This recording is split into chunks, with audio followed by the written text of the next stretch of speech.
Boker Tov les Koulam, bonjour à toutes et à tous. Très heureux d'être parmi vous en cette magnifique matinée que Dieu nous offre sur la terre. On va développer ensemble notre Tania du jour dans quelques instants. Prenez place, installez-vous tranquillement. Je vous souhaite une excellente journée. Ensemble, on va développer le Tania du jour, ce que le Rabbi Shneur Zalman a à nous dire sur vous et moi, sur notre moi intérieur justement. Hay tararalaya, babamba, hay tararalaya, babamba, hay tararalaya, tararalaya, tararalaya, marayaya, hay tararalaya, tararalaya, mayaya, tararalaya, mayaya. Ay tararara ay ay ay tararara ay ay ay tararara ay ay ay baradam bam bam bam. Ay tararara ay ay ay baradam ba ay ay ay tararara ay ay ay ay ay tararara ay ay ay ay tararara ay ay ay ay tararara ay ay Aïe, aïe, tididam bam bam bam bam bam ba ba ba ba bam bam bam. Tididalla aïe aïe aïe, tididalla aïe aïe aïe. Boker Tov les Koulam. Bienvenue à toutes et à tous. On démarre dans quelques instants. Aïe, tididalla aïe, tididalla aïe. Tididalla mamma aïe aïe aïe, tididalla aïe, tididalla aïe. Tididalaya, mamma, ay ay ay ay ay ay ay ay tididalaya, ay ay ay ay.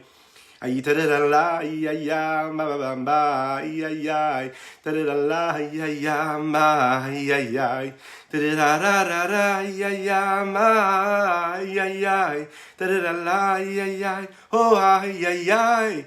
Ay tararara ay ay maradamba ay ay ay tararala ay ay ay ay tararala ay ay mabamba ay ay tararala ay ay mabamba ay tararala ay ay maradamba ay ay tararala ay ay.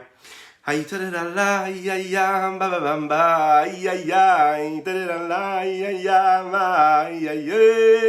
tararala ay ay tiridam bam bam bam tiridam bam bam bam bam bam bam bam. Boker Tov les Koulam, bonjour à toutes et à tous. J'espère que vous allez bien.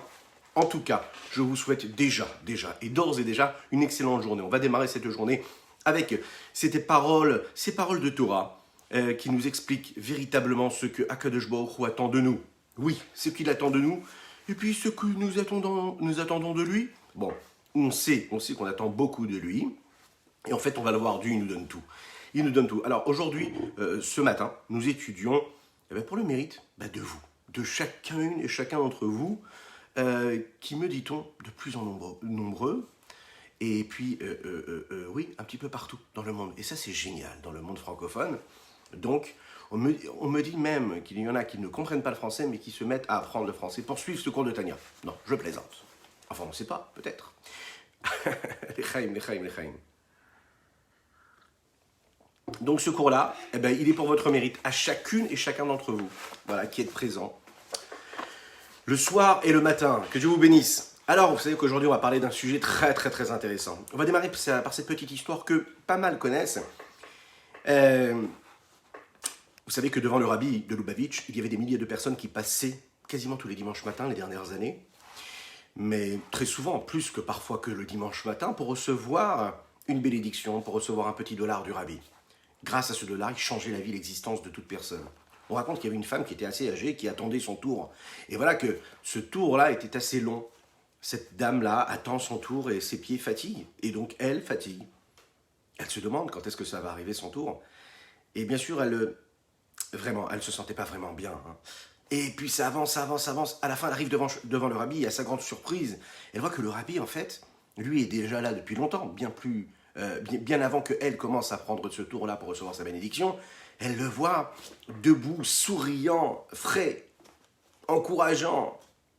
Alors elle se dit, mais comment ça se fait? Mais comment il peut faire? Moi, j'ai du mal à tenir et lui, il est là, il répond, il donne $1, il écoute chacun, il sourit à chacun avec de la vitalité. Comment fait-il? Et donc, il décide de demander au rabbi, mais comment vous faites? Comment vous faites? Comment vous faites pour ne pas vous fatiguer? Le rabbi lui a répondu, ben vous savez, quand on compte des diamants, on ne se fatigue pas. Quand on compte des diamants, on ne se fatigue pas. Eh oui, nous sommes tous des diamants. Le Sefer Tanya, et précisément le chapitre 2 du Tanya, celui que nous abordons aujourd'hui dans notre Tanya du jour, va nous rappeler que nous sommes ce petit diamant. Nous avons tous en nous cette parcelle divine qui est en nous, c'est cette âme divine, la Nefesh HaElokit. Et cette Nefesh HaElokit, c'est un diamant. Boker Tov, bonjour à toutes et à tous. Et ce diamant-là, il est en nous. Bon, il ne coûte pas très très cher parce qu'on l'a reçu en cadeau. Eh oui, eh oui. Pas besoin d'aller chez le bijoutier pour le commander. Il est en nous, ce diamant. Bon, mais qu'est-ce que ça veut dire que je sois juif? Qu'est-ce que ça veut dire que cette âme divine est chez moi et en moi? Qu'est-ce que ça veut dire que c'est un diamant? On va essayer de comprendre. Est-ce qu'être juif, c'est une identité? Boker Tov, Laurent, c'est un plaisir de t'avoir avec moi. Avec nous, ensemble. Est-ce qu'être juif, c'est juste une carte d'identité? Est-ce que c'est quelque chose de beaucoup plus profond? C'est un débat qui a lieu dans la société. On va le voir. C'est pas juste une identité d'être juif. Être juif, c'est tout. C'est penser, c'est parler, c'est respirer, c'est ressentir. C'est porter une histoire, mais c'est la vivre, passionnément. Pas seulement passionnément, mais viscéralement, en nous. Alors qu'est-ce que ça veut dire être juif? Est-ce qu'être juif, c'est être né d'une mère juive? Et donc, comme je suis né d'une mère juive, alors j'ai des obligations, des recommandations à respecter, ce qu'il y a écrit dans la Torah. Ou bien, tout simplement, ça dit quelque chose sur la personnalité que j'ai. Sur ma personnalité. Être juif, c'est une forme de personnalité. Est-ce que être juif, c'est avoir une âme juive? On va étudier ensemble et développer dans ce chapitre-là ce qu'est la Nefesh HaElokit. De quoi elle est constituée, de quoi elle est faite. On va parler de ce âme Israël, ce peuple juif. Qu'est-ce qu'il a de si particulier? Est-ce qu'il y a une différence dans le peuple juif entre certains juifs et certains d'autres? Certaines personnes? Non? Est-ce qu'on est tous les mêmes? Et dans notre corps, est-ce qu'il y a une différence entre tous les membres? Nous avons différents membres, oui? 248 membres, et nous dit-on 365 nerfs et artères. Vous imaginez? Et nous avons tous les mêmes, a priori. Est-ce que nous sommes différents? Et est-ce qu'un membre est différent de l'autre, ou on est tous au même niveau? Alors, cette âme divine, il faut le savoir que c'est celle qui vibre dans le cœur de chacune et chacun d'entre nous, de chaque juif, à tous les moments de l'histoire. On sait que le cœur juif, c'est celui qu'on appelle le point juif. C'est l'étincelle divine qui se révèle dans des moments tragiques, extrêmes de l'histoire, dans des temps de guerre, dans des moments très difficiles, mais aussi dans des moments de joie, de réussite totale. On se souvient de ce point que nous avons en nous, ce petit point, cette petite parcelle divine, cette étincelle. Quand ça se réveille, eh bien c'est un ressenti pur qui se révèle en nous. On ne rigole pas avec ça, c'est quelque chose qu'on ressent très très fort, puissamment. C'est ce qui nous permet, quand on le ressent, ce point juif, eh bien de se réveiller, d'avancer, de faire des choses phénoménales, parce qu'on est conscient de ce que nous avons en nous. Le cœur juif, il est là, toujours, à chaque instant. C'est même le secret de notre existence. On le sait, on peut le dire comme ça en live, on n'a pas de problème avec ça, oui? Ben oui, il y en a des peuples qui ont œuvré pour nous faire disparaître, nous tuer spirituellement, matériellement, des décrets. Combien de millions de juifs ont été tués à travers l'histoire? Mais pourtant, ce cœur juif, il se réveille au moment précis où ces gens ont donné leur vie. Ils ont sauté à l'eau, littéralement. Et ils ont sauté aussi dans le feu, on le sait dans l'histoire, pour rester cette âme juive, pour laisser perdurer cette âme juive. Il y a quelque chose d'essentiel, de phénoménal, d'extraordinaire dans ça. Qu'est-ce que c'est ce point-là? On raconte qu'à l'époque de la Shoah, et vous allez voir, ça va être plus sympathique après, mais quand même c'est important de le rappeler. Vous connaissez cette histoire-là? Juste après la Shoah, il y avait un couvent qui avait sauvé. Ça fait partie de toutes ces personnes qui font partie des nations du monde, qui ont aidé le peuple juif à des moments de l'histoire. Ce couvent-là avait décidé de sauver des enfants juifs qui étaient cachés pendant la guerre, pendant la Shoah. À la fin de cette Shoah-là, il y a des associations juives qui se sont souciées d'aller chercher, récupérer ces enfants-là. Et dans ces associations-là, il y avait un grand un rabbin qui s'est présenté dans une de ces associations-là, et puis qui est allé voir ce qui se passait dans un des couvents où il y avait énormément d'enfants juifs. Il s'est présenté là-bas, et il a demandé de les rencontrer. Bien sûr, les curés et les prêtres qui étaient là-bas, eux, ne savaient pas quoi répondre. Ils ont dit, vous savez, nous, on a sauvé des enfants. Et on ne saurait pas vous dire qui est juif et qui ne l'est pas. Donc on n'a pas vraiment de technique pour savoir qui est juif et qui ne l'est pas. Le Rav, il a dit, vous allez voir, moi j'ai la solution, je saurai quoi faire pour faire en sorte de définir qui est vraiment juif, ici ou pas. Il a fait le schéma Israël. Il a fait le schéma Israël devant la porte, et puis qu'est-ce qui s'est passé juste après? Tout le monde s'est réveillé. Enfin, c'est-à-dire que tous ces enfants-là se sont mis eux aussi à faire le schéma Israël. Chaim le Chaim. Le schéma Israël, la question qui se pose ici, c'est quel est le secret? Quel est le secret de cette force-là qu'il y a à l'intérieur de nous, qui se révèle dans des moments les plus essentiels de la vie d'un homme? Peu importe qu'il soit religieux ou pas, peu importe quand on est dans des moments comme par exemple, une belle circoncision, une belle Brit Mila. C'est un moment où on sent qu'il y a quelque chose, on se sent connecté avec Dieu. Quand on jeûne le jour de Kippour, qu'on soit religieux ou pas, on sent quelque chose. Il y a bien quelque chose. Quand on mange de la matzah à Pessah, eh bien, on sent quelque chose. Donc, en fait, la question qui se pose ici, de quoi est constitué ce cœur juif? Quel est le secret de cette force-là qui nous permet de rendre chaque instant de notre vie éternelle parce que nous avons cette petite force, cette petite étincelle en nous? Le Hadmour HaZaken, il va nous dire ici quelque chose de très important. Il va nous dire que chaque juif a cette âme divine en lui qui est ce que l'on appelle Chelek Elokam Ima'al Mamash. Une parcelle divine, c'est-à-dire une petite partie de Dieu en nous, en chacune et chacun. Et c'est de cette partie-là qu'est le juif. C'est-à-dire que Dieu, il a pris une petite partie de lui et il nous l'a donnée. En nous, il y a de Dieu. Il y a Dieu. A priori, quand on entend ça, on se dit, non, c'est un peu exagéré quand même. Ça veut dire quoi? On a une partie de Dieu en nous. Dieu est infini. Comment est-ce que nous pouvons être une partie de Dieu? Alors, Akadosh Baruch Hu, en fait, il est en train de nous dire ici dans le texte, et c'est ce que le Tanya va nous rappeler, un passouk, un verset qui dit comme ça, Bani matem lachem elokechem. Vous êtes les enfants, vous êtes considérés comme des enfants pour votre Dieu. Qu'est-ce que ça veut dire, vous êtes considérés comme des enfants pour votre Dieu? Ça veut dire qu'on est des enfants. C'est pas juste pour nous dire, allez, je vous aime comme on aime des enfants. Véritablement, on est considérés comme des enfants. Les enfants de Dieu. Qu'est-ce qui entraîne des parents à aimer leurs enfants?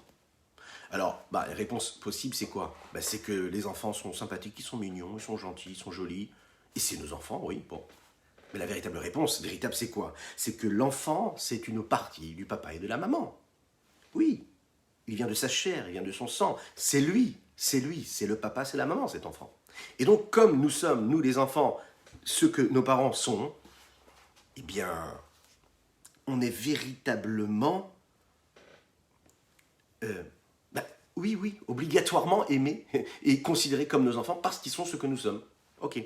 Indépendamment de ce que nos enfants peuvent faire ou avoir comme vision, comme tendance, comme volonté, comme action, peu importe, on aime les enfants parce que ce sont ce que nous sommes nous. Vous savez, c'est un petit peu comme nous.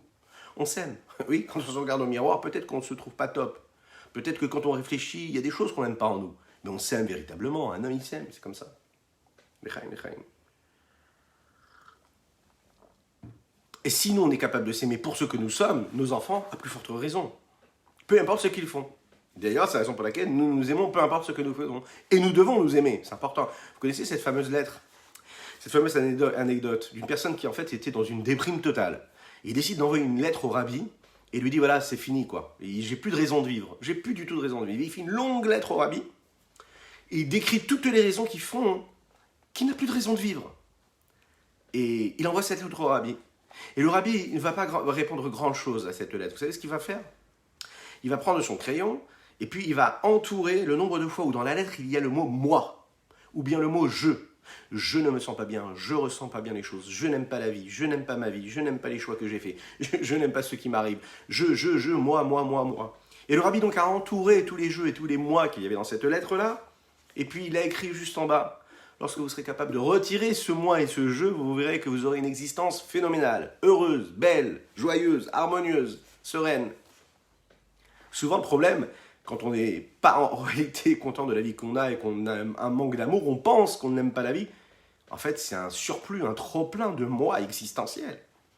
Il faut parfois être un petit peu moins moi, et puis laisser notre raison, réalité et cette parcelle divine se révéler. Et c'est ce que le rabbi, en fait, voulait lui répondre à cette personne-là. Oui, elle est extraordinaire. Eh bien, je suis d'accord. Elle est incroyable, cette histoire. Cette petite anecdote, elle veut tout dire, en fait. Elle veut tout dire. Une très, très belle leçon de vie. Donc, en fait, la véritable raison pour laquelle nous nous aimons nous-mêmes, ou bien nous aimons nos enfants, encore plus que nous nous aimons nous-mêmes, c'est parce que les enfants, ils viennent de qui? Bien, des parents. C'est une partie de nous. Donc, en fait, l'homme est considéré comme un enfant de Dieu. Donc, c'est une parcelle de Dieu. Donc, automatiquement, de la même manière que nous aimons nos enfants, ben, Dieu nous aime. Et de la même manière, avec autant de force.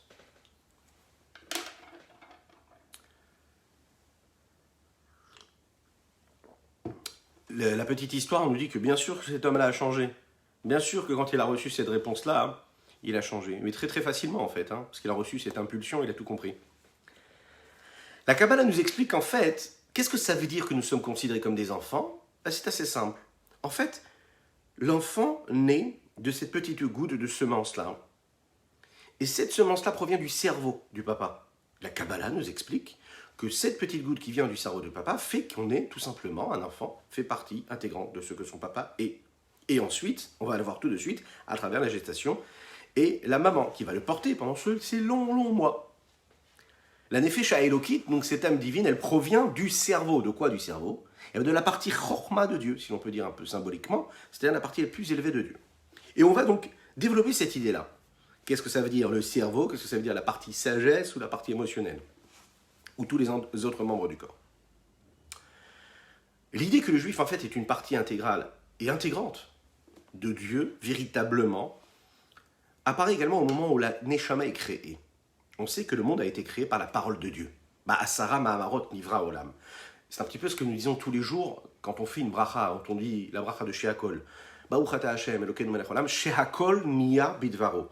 Avant de boire un liquide, on dit cette bracha. Avant de manger un petit bonbon, un morceau de chocolat. Oui, du bon chocolat pur. Pur cacao, hein, 100%, allez, 75%. Bah oui. Eh bien, qu'est-ce qu'on fait comme bracha? On fait la bénédiction de Sheakol. Sheakol niya bidvaro, que tout a été créé bidvaro par la parole de Dieu. Et pourquoi cette parole? Qu'est-ce que c'est cette parole? En fait, la seule chose est unique, d'accord, qui n'a pas été créée de sa parole, c'est l'âme. Ah bon? Ah ben oui. Tout a été créé par la parole, sauf l'âme. L'âme, par quoi elle a été créée? Allez, je vous laisse, allez, 3 secondes. Dites-moi, par quoi a été créée l'âme, si elle n'a pas été créée par la parole, puisque tout a été créé par la parole, a priori. C'est à vous de me le dire, hein. Je vous attends. Vous êtes capable? Allez, dans les commentaires. On like, on partage, on envoie des cœurs, on met le nom des profils de vos amis sur les commentaires, c'est important. Et on essaie de répondre à cette question. Tout a été créé par la parole de Dieu, sauf l'âme. Par quoi l'âme a été créée?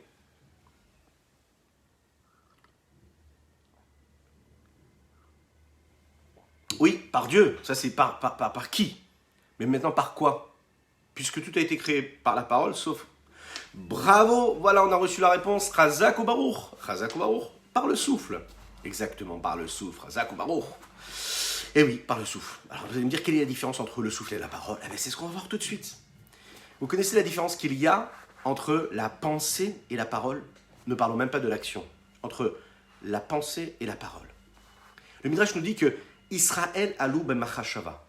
Le peuple juif est monté déjà dans la pensée de Dieu avant qu'il soit créé. Ça veut dire que si le monde, lui, a été créé par la parole, le peuple juif, lui, a été créé de la pensée de Dieu. La différence simple qu'il y a entre la parole et la pensée, c'est que la parole est considérée comme quelque chose d'extérieur, qui me permet de partager avec quelqu'un d'extérieur à moi un élément, c'est-à-dire ce que je veux lui faire passer, c'est-à-dire le message. Ça, c'est la parole. Alors que la pensée, c'est beaucoup plus profond. La pensée, c'est quelque chose de personnel. C'est une pensée. Quand je souhaite développer une pensée, ben, j'ai juste à fermer les yeux ou pas, et en tout cas laisser ma pensée s'approfondir. C'est quelque chose de personnel. Quand je veux partager cette pensée-là, ben, je vais devoir utiliser la parole pour influencer une personne, ou tout simplement juste partager avec lui la pensée que j'ai. Donc j'ai besoin de l'autre. Et il faut la parole pour ça. La pensée, c'est quelque chose de profond. Ça veut dire que tout le monde a été créé quoi? D'une force divine qui est extérieure, qui par définition est autre que Dieu. Écoutez bien là parce que c'est extraordinaire. Alors que le peuple juif, il est créé comment? Aloub et Machashava, ils ont été créés par la pensée de Dieu. Et donc, qu'est-ce que ça veut dire? Ça veut dire que la création même du juif, elle est où? Extraordinaire, elle est dans la pensée de Dieu. Et donc, elle est dans sa personnalité propre, qui est en dehors de tout élément extérieur à lui. Même si rien n'est extérieur. Mais quand il a créé le monde et qu'il utilise la parole, il a voulu donner une entité, une indépendance à la créature et aux êtres, et à toutes les créatures qu'il y a dans le monde. Et là, on nous dit que le juif, non, lui, il n'a pas été créé de cette façon-là. Il n'a pas eu besoin de créer un élément extérieur à lui pour le faire exister, le juif.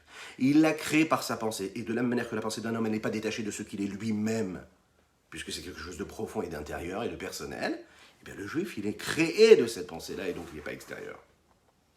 Maintenant, comme nous l'avons dit, la différence qu'il y a entre le souffle et la parole, après avoir les différences qu'il y a entre la pensée et la parole, ben c'est simple. On sait que tous les jours, quand on dit le matin, vous savez, après Modéani, on dit Modéani les fanecha, on remercie Dieu de nous avoir donné la vie. On se lève, on fait Netilat Yadayim, les mains sont lavées. Oui, une belle journée va commencer. Oui, très bien, parfait. Et qu'est-ce qu'on dit juste après? On fait les bénédictions du matin. Que nous disent les bénédictions du matin? Elokai neshama shenatata bi teorai hata berata ata nefarta bi. Mon Dieu, cette neshama que tu as mis en moi, c'est toi qui l'as créée. Ata nefarta bi, c'est toi qui as insufflé en elle. L'histoire de la création nous le dit. Que quand Akadosh Baruch Hu il a créé le monde, il est dit comme ça, Vaipar be'apav nishmat chaim. Il a insufflé un souffle de vie en l'homme, ce corps-là qui venait de la terre de l'homme. Toutes les autres créatures ont été créées avec leur vitalité en même temps. L'homme, lui, il a été créé séparément. C'est-à-dire d'abord le corps et ensuite Dieu vient insuffler un souffle de vie qui vient de sa profondeur. Et on va le voir. Le Zohar nous explique que l'expression même de dire que Dieu a créé l'homme à travers ce souffle et par ce souffle vient exprimer quelque chose de très profond. Quand un homme parle, logiquement, il ne se fatigue pas. Quand un homme souffle, il se fatigue. Essayez de souffler dans un ballon, eh bien oui, vous vous fatiguez. Pourquoi? Parce que quand vous soufflez, vous allez chercher quelque chose de très très très profond. Très profond. Bien maintenant, vous allez me dire, mais a priori c'est pareil. Souffler ou parler, on utilise le souffle. Mais pas de la même manière. La différence, c'est que celui qui parle, il y a un effort qui est quand même superficiel et extérieur. Okay? Parler, c'est mettre en mouvement les lèvres et tous les éléments de la bouche, la langue, le palais, la gorge, les cordes vocales, les dents. Oui, c'est tout ça. Mais le souffle, lui, il est juste linéaire. Il ne bouge pas le souffle. Il n'y a pas d'intensification et d'effort qui est donné à partir de tous les autres membres du corps.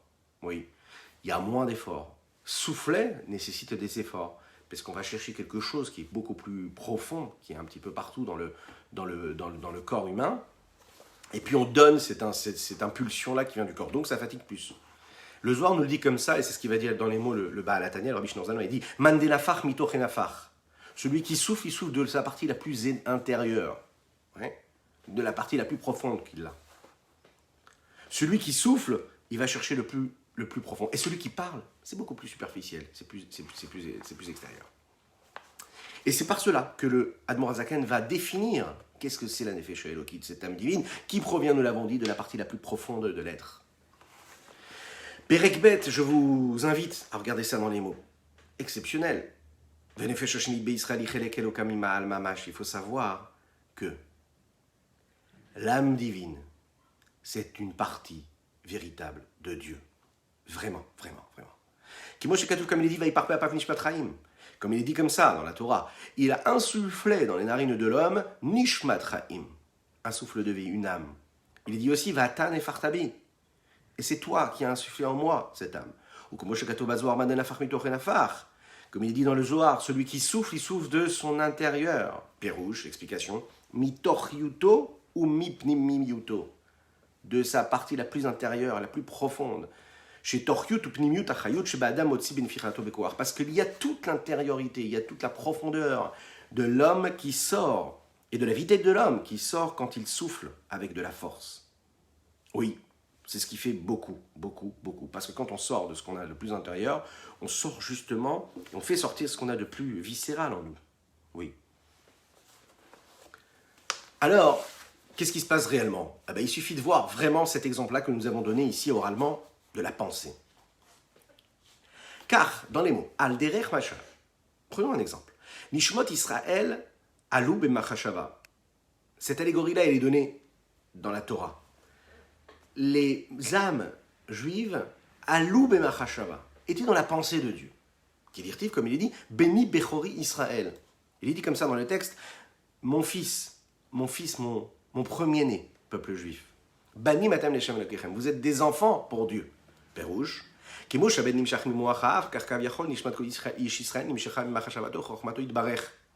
la même manière qu'un homme, un enfant, d'où est-ce qu'il vient? Il vient du cerveau de son père.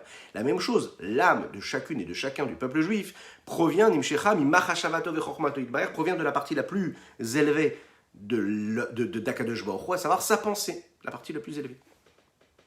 On va voir dans le mot, on expliquera tout de suite après. Attention, quand on dit que Dieu est chacham, vous imaginez bien que c'est de le définir, c'est de le limiter, on va voir ce que ça veut dire. Est-ce que définir quelqu'un, définir une chose, ça la limite? Oui, en effet, ça restreint, c'est une restriction de définition quand on définit quelque chose, mais on va comprendre ce que ça veut dire ici. Ou comme le Rambam le dit, nous disons que la chorma d'Akadosh Baruch Hu, c'est une partie de Dieu. Oui, c'est lui qui sait, c'est lui qui connaît, c'est lui la sagesse, c'est lui qui est le sage, et c'est lui qui est même celui qui transmet tout cela. Donc il est celui qui transmet, il est le message, et il est même celui qui étudie, parce qu'il est tout. Et cette chose-là, elle est assez compliquée à comprendre, véritablement. Qui dit-il, comme il est dit dans les textes, si tu te mets à chercher à comprendre Dieu, est-ce que tu vas trouver? Qui nous sommes, nous, pour comprendre Dieu? Et c'est écrit aussi, mes pensées ne sont pas vos pensées. Bon, ceci étant dit, on va développer qu'est-ce que ça veut dire. Qu'est-ce que ça veut dire qu'Akadosh Baruch Hu est ce qu'il est, et que nous venons de cette pensée de Dieu, et donc nous venons de la partie la plus élevée de Dieu, comme un enfant vient du cerveau de son père. Mais qu'est-ce que ça veut dire vraiment, ça? Vous savez, on raconte en fait une histoire, une petite idée qui nous montre que qu'est-ce que ça veut dire véritablement que nous sommes donc la partie intégrante de Dieu. On va comprendre qu'en réalité, c'est très très facile de se rapprocher de Dieu. Il suffit juste de s'aimer, d'aimer son prochain. On va comprendre en fait dans cette anecdote qui concerne le Rabbi Shneur Zalman de Liadi et le Admor Haïm Tsaï, précisément, c'est que quand on est capable d'aimer un juif, on aime Dieu. Et pourquoi? Parce que si j'aime un homme, un juif, qui lui est une parcelle divine, eh bien c'est aussi que j'aimais Dieu. Comment?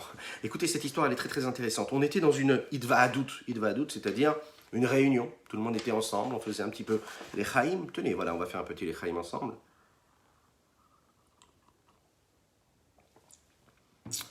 J'espère que vous allez bien, vous êtes bien installés. Je compte sur vos likes, sur vos commentaires, sur vos cœurs et sur vos questions, ainsi que les noms des profils de vos amis dans les commentaires. C'est important. Ensemble. On continue ce Tanya. Alors, on est tous installés comme ça. Il y a le Admor Hazaken, le Admor Haïm Tsaï, et les Chassidim parlent de ce que veut dire aimer un juif, à Ahavat Israël. Nous sommes tous nés de cette pensée de Dieu, donc on est tous frères. Qu'est-ce que ça veut dire d'aimer son prochain?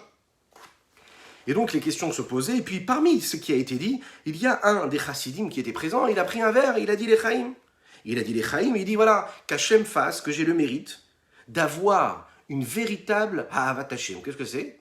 D'aimer véritablement Dieu. Parfait. Le Rabbi Haïm Tsaï, le fils du Admor Hazaken, Rabbi Shneur Zalman de Liadi, que nous apprécions fort, heureusement, ici, à notre rendez-vous quotidien, le Admor Haïm Tsaï, lui, il prend le verre, il dit les chaïm, et qu'Akadosh Baruch Hu fasse de me donner la force, oui, de quoi? D'aimer mon prochain avec beaucoup de force. Donc le chassid, l'élève, lui, il demande de pouvoir aimer Dieu comme il faut, véritablement. Et lui, qu'est-ce qu'il demande? Pas d'aimer Dieu véritablement, mais d'aimer le juif véritablement. Comment ça se fait que le maître préfère aimer un homme, son frère juif, et pas Dieu? Et vous allez comprendre. Alors chacun va dire, non, ça c'est plus important. Il y a une valeur particulière à aimer Dieu, l'autre il dit non, il y a une valeur particulière à aimer l'homme, etc., etc. Le Admor Hazaken, il était à côté. Le Admor Hazaken leur a répondu avec tranquillité, sérénité. On sait que le Admor Hazaken, le Rabbi Shneur Zalman utilisait toujours un petit air, un petit nigoun, comme ça, un petit chant. Quand il parlait, quand il expliquait des notions assez profondes de Chassidut, il leur a dit, Ahavat Hashem, l'amour de Dieu et l'amour de son prochain, en fait c'est une seule chose. C'est gravé dans le souffle, dans l'esprit, dans l'âme de chacune et de chacun d'entre nous. Il est dit comme ça dans le verset, Ahavti etrem amar Hashem. Je vous ai aimé, peu importe ce que vous soyez, qui vous soyez. Je vous aime tous au même niveau. Vous êtes mes enfants, comme un père et une mère qui aiment ses enfants. Et alors, l'amour de son prochain est beaucoup plus grand que l'amour qu'on a pour Dieu. Vous savez pourquoi? Parce qu'en fait, quand on aime son prochain, écoutez bien, on aime celui qui aime. Qui? On aime celui qui est aimé de celui qui aime. Quand on aime son prochain, on est en train d'aimer une personne qui est aimée par celui qui aime. Et donc, vaut mieux aimer un juif et automatiquement aimer Dieu en même temps. Investissez dans l'amour du prochain, vous aimerez Dieu automatiquement. Puisque lui est aimé par Dieu. Donc c'est un surplus. Vous aimez ce que celui qui aime, aime. Les chaïm.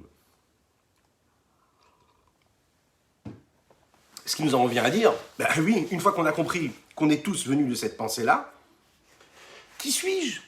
Ben, qui suis-je? Cette Nefesh Elokit, elle est décrite comme quoi?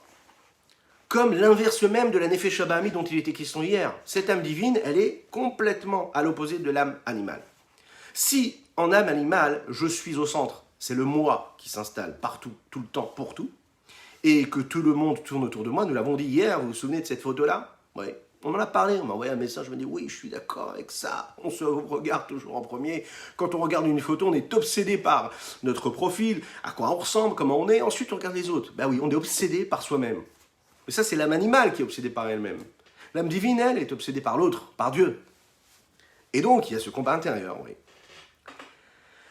Alors, oui, chez l'âme divine, c'est la vie et c'est Dieu qui tourne autour d'eux. Alors, surtout. Quand l'âme animale s'exprime, qu'est-ce qu'elle fait? Elle a dit, mais la seule chose qui l'intéresse quand elle fait, quand elle pense, quand elle dit quelque chose, c'est qu'est-ce qui va me revenir de ce que je suis en train de faire, de penser ou de dire? Qu'est-ce que je vais gagner? Qu'est-ce que ça m'apporte? C'est ça, être au centre de tout. Je suis obsédé par ça. Qu'est-ce que je vais en tirer? Un plaisir, de l'argent, quelque chose. J'ai besoin de vivre. Je veux me sentir vivre, je veux me sentir exister. Ça, c'est l'âme animale. Mais il y a l'âme divine. Et l'âme divine, elle, c'est autre chose. Elle cherche à savoir qu'est-ce que Dieu va en tirer. On est vraiment, vous savez, dans les petites heures de la nuit, chez le rabbi Aharon de Karlin. C'était un élève du Maguid de Mezrich, qui lui était l'élève du Baal Shem Tov, fondateur de la Chassidut globale. Et ce rabbi Aharon de Karlin, on le dit, il était assez proche du Admor HaZaken, Rabbi Shneur Zalman de Liadi. Quand tout à coup on entend, on tape à la porte. Bien sûr, le tzaddik demande qui est là. Et de l'autre côté de la porte, la personne répond « C'est moi !» Rabbi Aharon de Karlin ne se lève pas. Il ne se lève pas. Il n'ouvre pas la porte. On ne sait pas. Les minutes passent et puis encore une fois. Rabbi Aharon repose la question « Qui est là ?» Et là, pas de réponse. Si ce n'est que « Oui, c'est moi, mon Rav, c'est moi. » Ok. Le tzaddik lui dit le tzaddik lui dit, mais c'est qui, moi? Qui vous êtes? Ça veut dire quoi, moi? Alors là, le chassid qui était derrière la porte lui répond, il lui dit, mais je suis, vous savez, je suis un tel, fils d'un tel, vous me connaissez très très bien. J'étais avec vous à la yeshiva, on était jeunes, on étudiait ensemble, vous savez très bien qui je suis. On a passé des années ensemble. On a étudié chez le Maguid de Mezrich, chez votre maître. Et là, je reviens justement du Maguid de Mezrich. Le tzaddik n'a même pas ouvert la porte. Rabbi Aharon de Karlin s'est rapproché de la porte et lui a dit à travers la porte, il lui a dit, écoute-moi, si ta réponse c'est moi, ça veut dire que quelque part tu n'as pas encore intériorisé ce que tu as étudié comme enseignement chez le Maguid de Mezrich. Qu'est-ce qu'on a étudié chez le Maguid de Mezrich? Qu'est-ce que nous enseignons? Qu'est-ce que nous apprenons dans la Chassidut? On apprend qu'il n'y a pas de moi sur cette terre-là.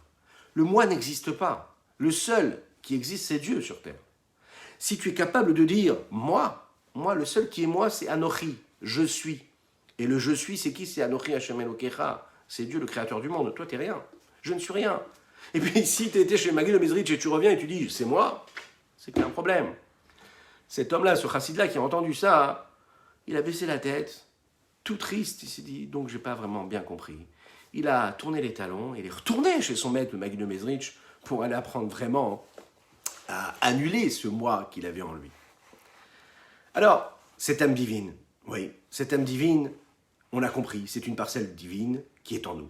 Maintenant, est-ce que nous sommes tous les mêmes ou est-ce qu'on est différents? Est-ce qu'on a tous la même petite parcelle, la petite partie c'est la même, ou est-ce qu'elle est différente? Alors c'est sûr que nous avons tous une forme extérieure différente l'une de l'autre.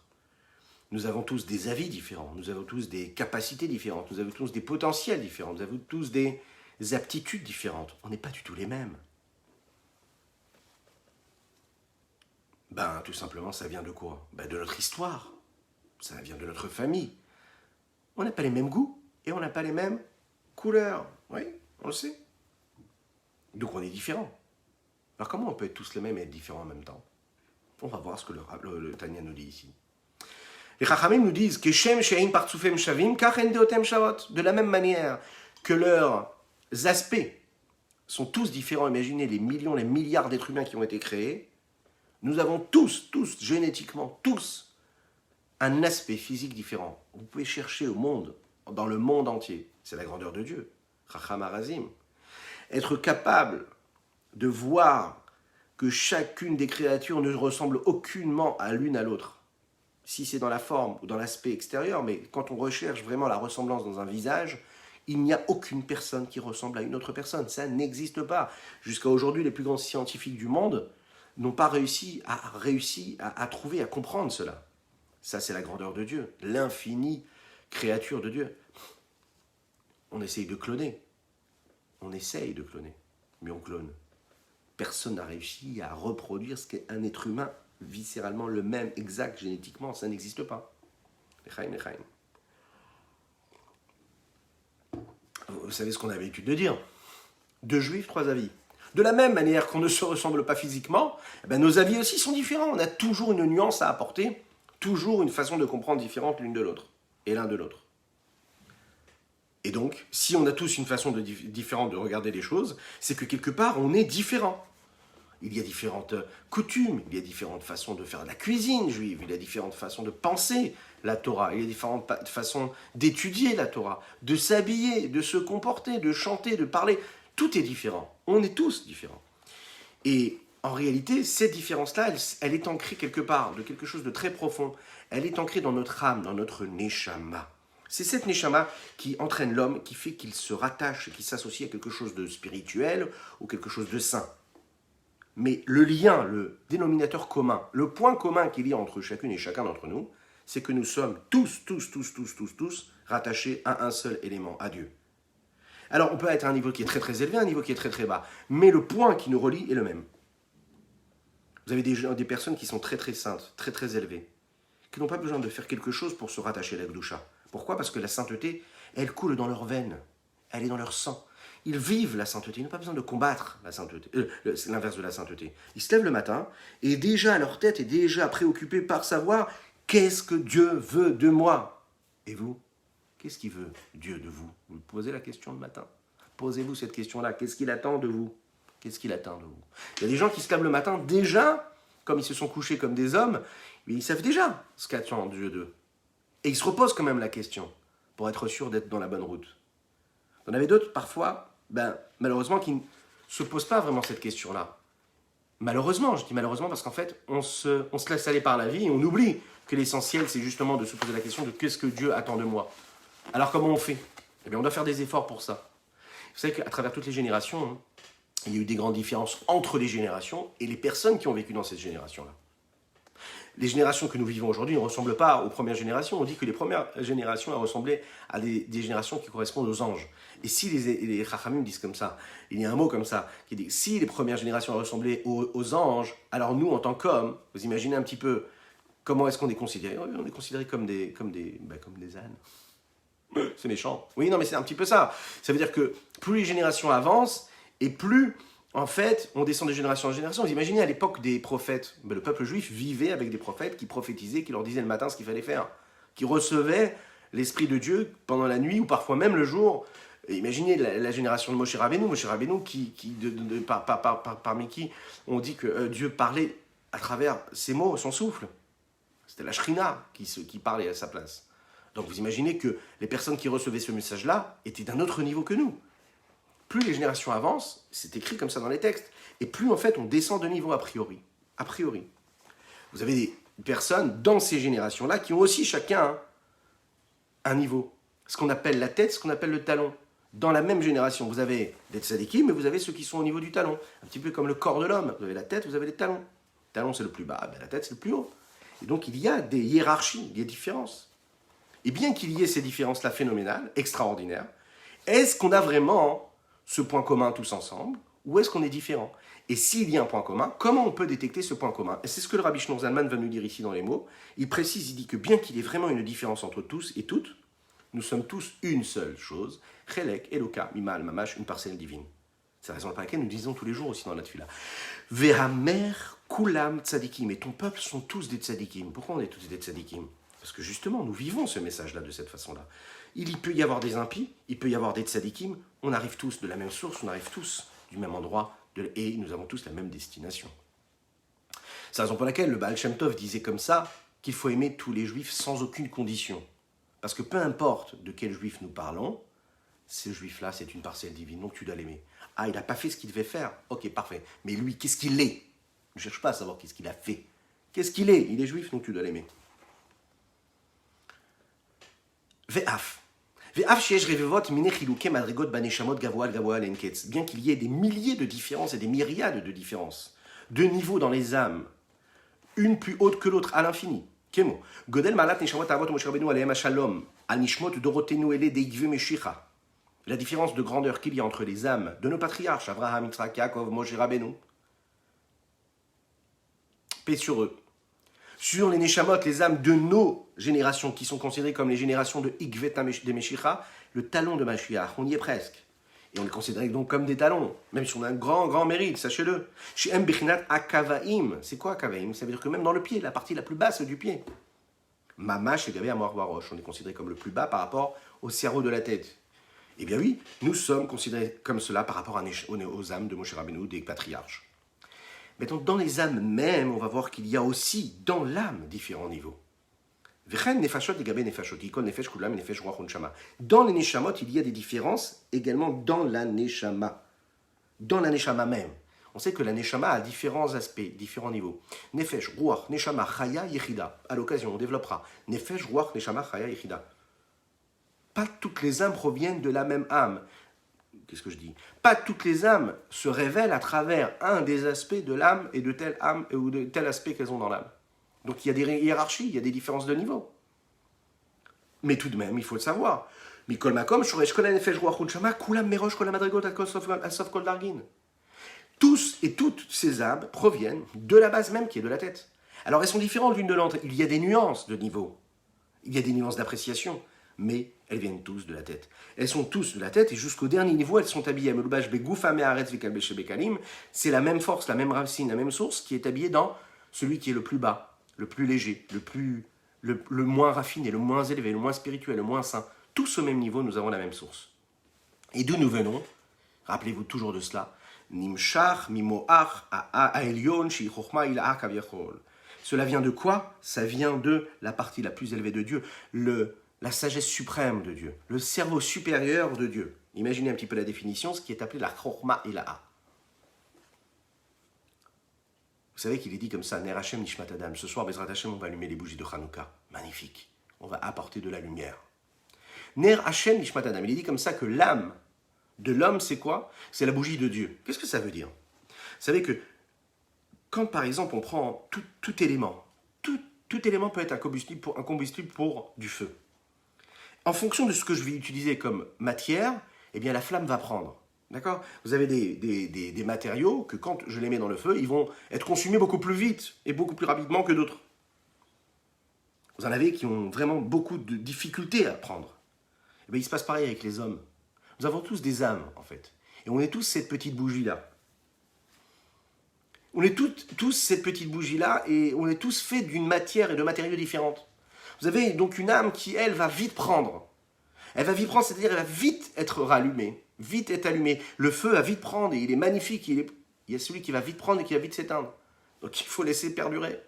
Il y a celui qui prend son temps avant de s'allumer. Mais il prend son temps et ensuite il reste bien allumé longtemps.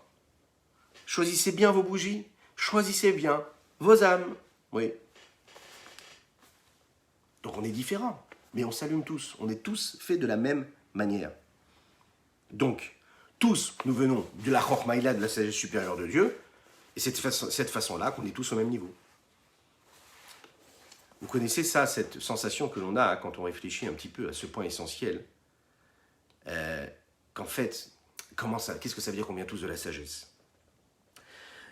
C'est un petit peu ce qui se passe chez un enfant et un papa.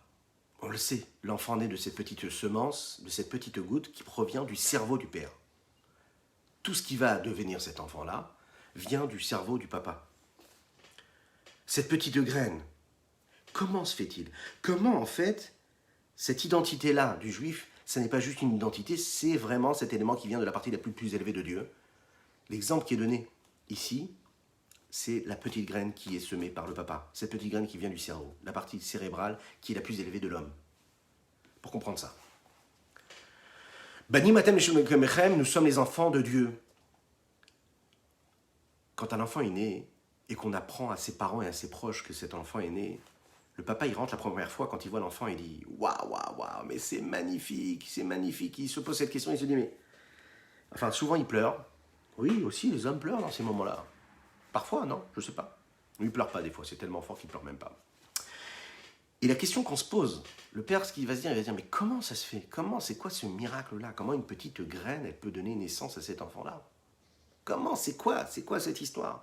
Comment, en fait, d'un coup, d'une petite goutte, peut naître une créature véritable qui va grandir, qui va évoluer? Quand on réfléchit à ça 2 secondes, vous imaginez un petit peu ce que ça veut dire? Comment le commencement peut être une petite graine et elle, grandir, devenir des mains, devenir des pieds, devenir des membres, différents membres, devenir ces 365 nerfs et artères. Cette petite goutte, c'est 248 membres du corps, juste cette petite goutte. La question qui vient, c'est comment ça peut se passer? Comment se fait-il? Comment se fait-il? Comment on peut faire une chose pareille? Comment? Alors, une des solutions qui nous est donnée à disposition, c'est essayer de comprendre un petit peu le processus d'évolution. Peut-être que ça vient d'une petite goutte, mais ça vient surtout de l'évolution, de la gestation qui va se passer pendant toute cette période où cette petite goutte va évoluer dans le ventre de sa maman. Quand elle va avancer, quand elle va subir et vivre, plus que subir, ce voyage personnel, petit à petit, eh bien, tous les membres de ce corps-là, toutes ces cellules vont grandir petit à petit. Et en grandissant petit à petit, ils vont prendre forme. Il y a même des cellules qui n'étaient même pas encore là et qui vont grandir, et qui vont évoluer, et qui vont commencer à exister parce qu'il y a cette période de gestation. Et que c'est la maman qui va permettre à cet enfant-là de grandir et d'avoir tous les membres qu'il faut. Et il n'y a pas seulement des membres extérieurs, il y a aussi des membres intérieurs. Imaginez la sagesse de ce petit bébé. Sa capacité à comprendre l'évolution intérieure qu'il a n'est pas seulement une évolution extérieure. La façon, la forme, on le sait, la façon avec laquelle il va évoluer, sa subtilité, son raffinement, sa personnalité, tout se crée pendant cette période de gestation. C'est la raison pour laquelle le rabbi disait que pendant cette période-là, et même avant la période où nous avons déjà conçu l'enfant, eh bien, il faut déjà être dans cette préparation. Comme disait le rabbi, que l'éducation d'un enfant, elle se fait même avant que l'on ait mis le processus de création en route. Imaginez un petit peu ce que ça veut dire. Ça veut dire quoi? C'est-à-dire que l'intensité de sainteté que l'on met dans la préparation à l'acte nous permet de générer et de donner de la sainteté même dans l'acte et même après dans l'éducation des enfants. L'éducation se fait dans l'approche déjà que l'on a lorsque l'on s'unit et qu'on met au monde cet enfant-là. Parce que dans ce que l'on va mettre, on va mettre quoi? Notre cerveau, en fait. Donc si on est dans un état d'esprit de sainteté, eh ben on va donner au monde et on va mettre au monde la Neshama d'un Tzadik. C'est ce que va nous dire le Rabbi Shlomo Zalman ici. Donc tout ce processus d'évolution qui vient en fait à la base de cette petite goutte, de cette petite graine qui ensuite va grandir, la conséquence c'est qu'en fait, il y a ces 2 étapes. Il y a cette première étape et ensuite l'étape où les membres vont se définir à travers tous ces moments-là de la gestation. Maintenant, on voit qu'il y a quand même un petit peu 2 étapes là qui sont bien définissables. Première étape, c'est-à-dire celle qui dépend de cette petite graine, mais à la fin on voit que c'est pas du tout le cerveau qui naît, c'est tous les membres définis, et même jusqu'au plus petit des membres. C'est un petit peu comme cet enfant-là, qui vient de Mémoachav. Le Morazaken nous dit ici, c'est comme cet enfant-là, qui vient du cerveau du père. même les ongles de ses pieds à cet enfant-là ont été créés par cette petite graine qui a été semée.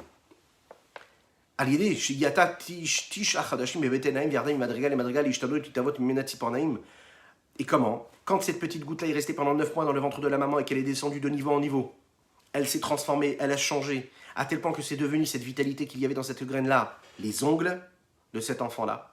Et avec tout cela, elle est toujours unie, elle est toujours en unicité totale, phénoménale, avec l'essence première qui était quoi? Cette petite graine. Mais maintenant également, une fois que cet enfant est né, eh bien, il continue de recevoir, écoutez bien ça, il continue de recevoir cet enfant, et les ongles de ses pieds continuent à recevoir cette énergie de quoi? De cette petite graine qui venait du cerveau du papa. Et quand lui il naît, et d'où vient sa vitalité, et qui continue à être indépendant quand il est né, qu'il est sorti du ventre de la maman, d'où va venir sa vitalité, la vitalité de ses pieds, des ongles de ses pieds, de son cerveau à lui. Donc toujours il y a cette notion-là de cerveau et qui donne et qui génère l'énergie à tous les membres du corps. Kedeita, Begmara, Nida, Sham, Loven, Shminugidim, Vatsamot, Vetsipornaim. וכמו שכתוב בעץ חיים שהחשמל בסוד לבושים של האדם הראשון בגן עדן שהיו ציפורנים בחינת מוח תבונה. Le lien qu'il y a entre le cerveau et les ongles est donné dans différentes sources de la Gemara, de la Kabbalah, qu'il y a cette substance-là qui est chez le papa, et que dedans il y a tout. Il y a toutes les artères, tous les nerfs, tous les os, tous les ongles, tout ce que l'homme peut avoir. En réalité, tout est là-bas. Un petit peu comme ce qui s'est passé avec Adam Rishon quand il était dans le jardin d'Éden, que déjà là-bas on nous explique dans la Kabbalah qu'il y avait déjà dans ses ongles la force qu'il y avait dans son cerveau. Le problème, c'est qu'ici, on est face à une problématique et on va essayer de la comprendre, cette problématique, et on va terminer avec cette notion-là. On sait que toute définition crée une restriction. Quand je définis un élément, quand je lui donne un corps, quand je le définis, ben je le restreins, je le limite. La question qui se pose ici, c'est, on vient de nous dire que nous venons de la Chokhma d'Akadosh Baruch Hu, la sagesse de Dieu. Est-ce qu'on est en mesure de définir véritablement Dieu et de dire qu'il est sage? Parce que quand je suis en train de dire que Dieu est sage, je suis en train de dire qu'il est sage et qu'il n'est pas sage. Ok? Donc je le définis, je le limite. Qui sommes-nous pour définir et limiter Akadosh Baruch Hu? La réponse, elle est qu'en fait, oui, toute forme de définition, c'est une forme de restriction. Même si la description et la définition est là pourquoi? Pour apporter des louanges, pour dire des choses belles, pour grandir la personne. Ça reste une restriction. Prenez un exemple. Lorsque vous allez chez le roi Merlin et vous allez acheter une magnifique peinture, ok? Et vous décidez de repeindre la maison parce que vous avez du temps. Même si vous choisissez la meilleure des couleurs, vous choisissez la meilleure des matières, ok? Eh bien, que vous le voyez en nous, cette maison-là est limitée. Et elle sera limitée parce qu'elle va être peinte par cette couleur et avec cette couleur. Et cette matière et pas une autre matière. Lorsque vous allez choisir le blanc, est-ce que c'est un blanc cassé? Est-ce que c'est un blanc qui est mat, qui est brillant, plutôt velours? Ouais, la matière, la constitution, l'aspect que va avoir, le toucher, ce que vous voulez. Toutes ces définitions-là vont donc donner des définitions. Ces définitions donnent des limites, donc restreignent et donc délimitent. C'est ce qui va se passer aussi dans tout ce que nous sommes nous. C'est-à-dire que quand par exemple on dit qu'un homme là, il est ish chesed, c'est quelqu'un de bon, lui c'est quelqu'un de vigoureux, c'est quelqu'un de rigoureux, c'est quelqu'un qui par exemple se définit comme tel. Vous voyez, on dit que c'est quelqu'un par exemple, c'est un grand sage. Alors, est-ce que quand je dis que c'est un grand sage, je le limite? Bien sûr que je le limite. Parce qu'il est grand sage, c'est-à-dire qu'il n'est pas l'inverse, qu'il n'est pas autre chose. Comment, nous, en fait, on peut être capable de définir Dieu, de dire que Dieu il est chacham, et de dire que la neshama, elle vient de la sagesse de Dieu, ou de dire que l'homme vient de la pensée de Dieu? C'est une forme de restriction. C'est à la lumière de cela que l'on va essayer de comprendre à travers les textes du Rambam, mais aussi du Rabbi Moshe Cordovero, le Ramak, qui était appelé comme ça, c'est un très très grand Mekoubal, mais aussi selon ce que le Harizal Rabbi Yitzhak Luria nous dit, et il nous définit réellement qu'est-ce que cela veut dire. Mais également le Maharal de Prague. Comment est-ce qu'on définit ça? Est-ce que Dieu est définissable? Est-ce qu'il est descriptible? Et est-ce que ça le restreint? Ou est-ce que le fait de le définir, ça ne le restreint pas du tout? Les Chaim, et on termine.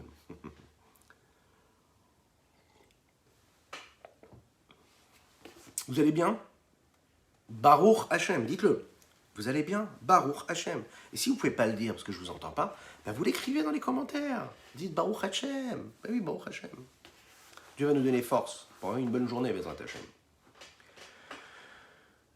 Akadosh Baruch Hu est infini. Et donc, s'il est infini, il n'a pas de limite. Et donc, il n'a pas de description. Et s'il n'a pas de description, il n'a pas de définition. Et s'il n'a pas de définition, il n'a pas de délimitation. Et s'il n'a pas de délimitation, il n'a pas de restriction.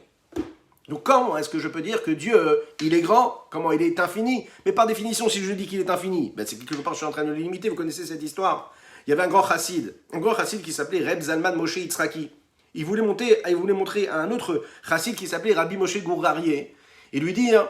Il lui posait la question, il lui dit, mais dis-moi une chose, dis-moi, est-ce que tu es capable, toi qui connais bien la chassidoute, qui connais bien la Kabbalah, de me dire et de définir qu'est-ce que c'est En Sof?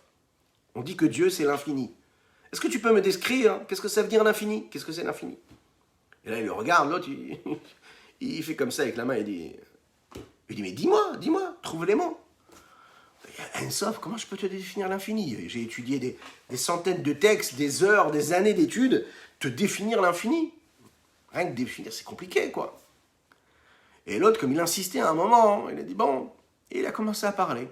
Au bout de troisième mot, deuxième phrase, il a arrêté comme ça, Reb Zalman, il a dit mais arrête tout de suite. Rien que de vouloir décrire Dieu, c'est déjà une forme de délimitation, donc tu es en train de sortir de l'infini. Être quelque chose d'infini ou définir l'infini, c'est déjà le rendre fini. Donc par définition, l'infini ne peut pas être définissable. S'il est infini, c'est qu'il n'est pas en mesure d'être décrit. Il est infini.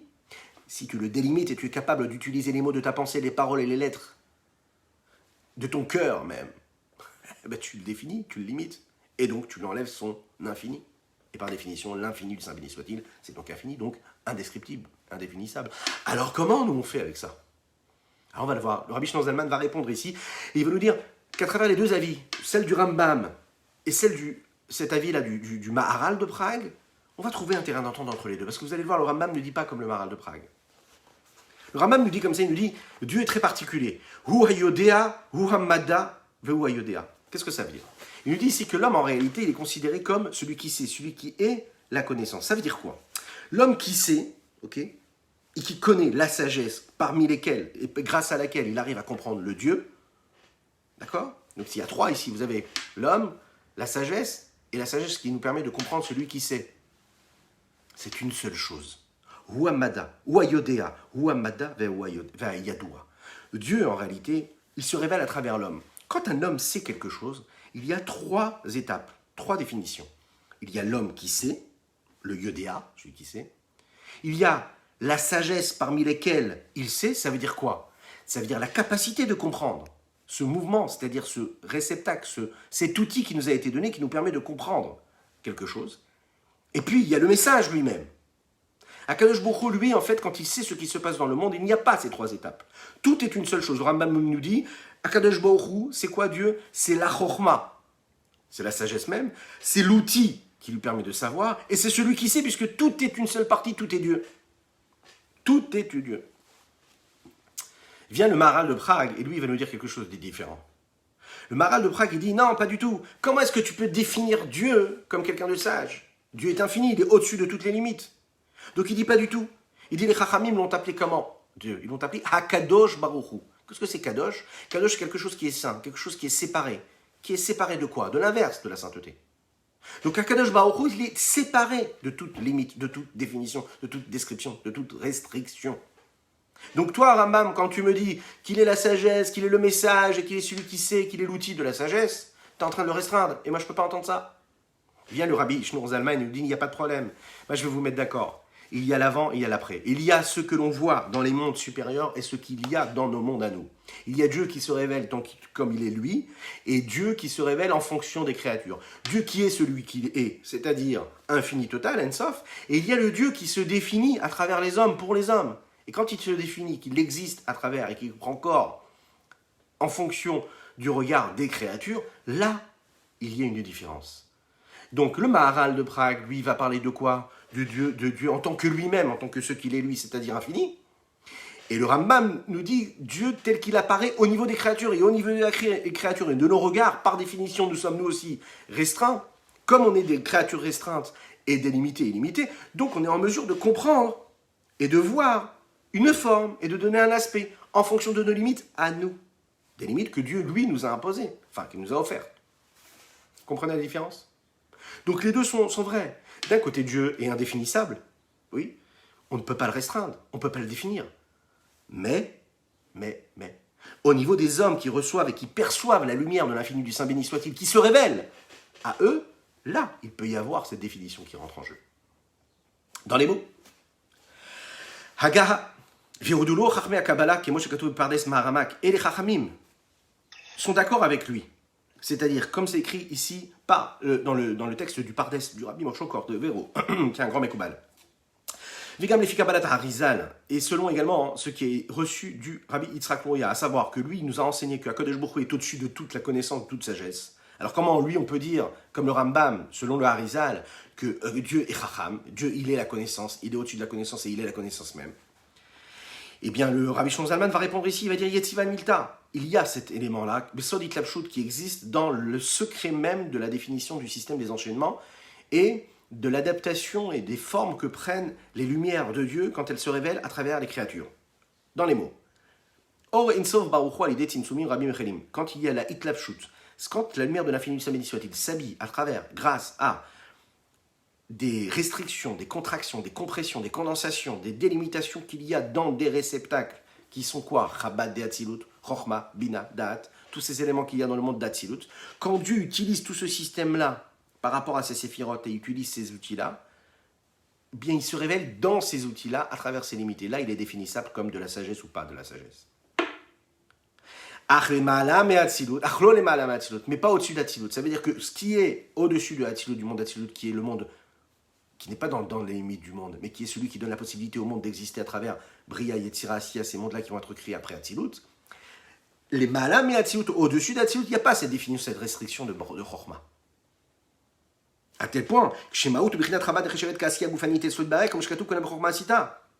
à tel point que l'essence même et la consistance même de Chabad, c'est-à-dire ces séphirotes-là, Chochma, Bina, Da'at, sont considérés pour Dieu, écoutez bien, comme quoi Asiya Goufanit, comme une création corporelle, matérielle, physique, grossière pour lui.